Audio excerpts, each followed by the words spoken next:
بتاتا ہے کہ یہ کام غلط ہے، دل آگاہی دیتا ہے، کیونکہ دل سے بڑا مفتی تو کوئی ہے ہی نہیں۔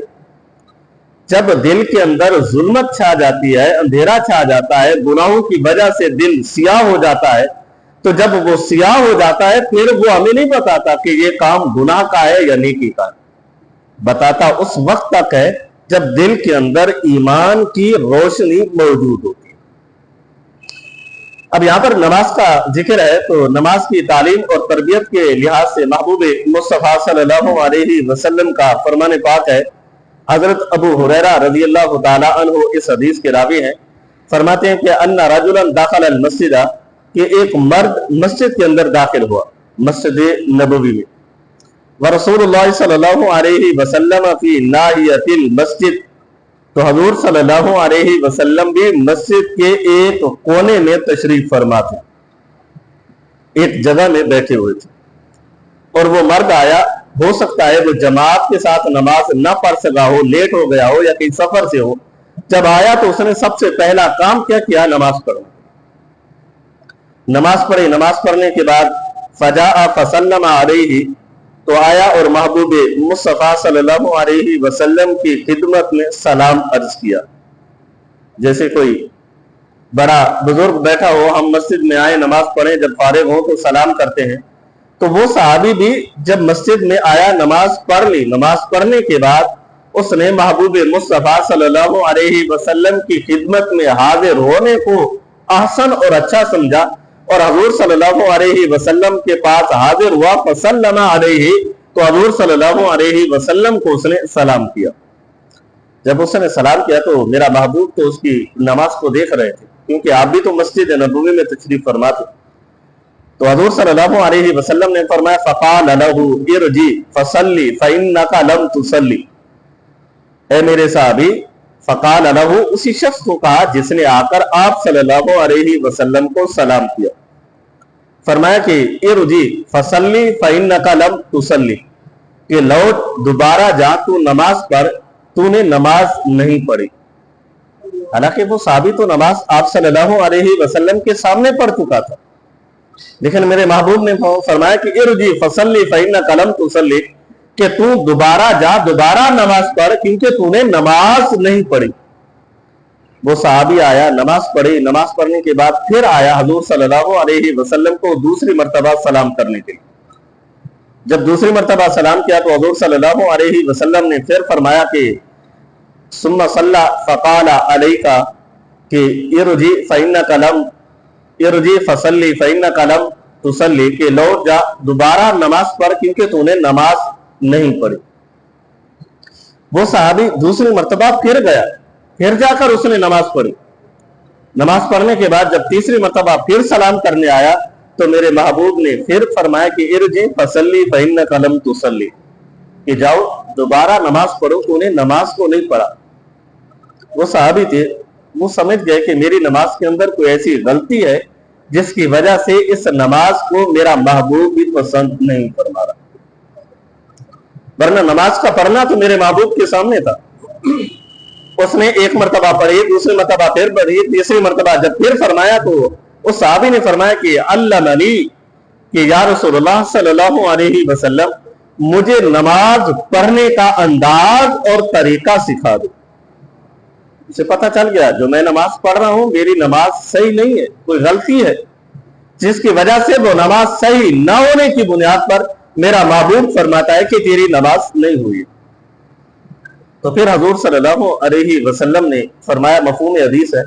کہ اچھے انداز سے وضو کرو، وضو کرنے کے بعد اپنی جگہ پر جہاں پر تم نے نماز پڑھنی ہے نماز پڑھو، اور احسن انداز سے قیام کرو، اور قرآن میں سے جتنا چاہو پڑھو، جتنا چاہو پڑھو، چاہے زیادہ قرات کرو یا کم قرات کرو۔ پھر احسن انداز سے، صحیح انداز سے رکوع کرو،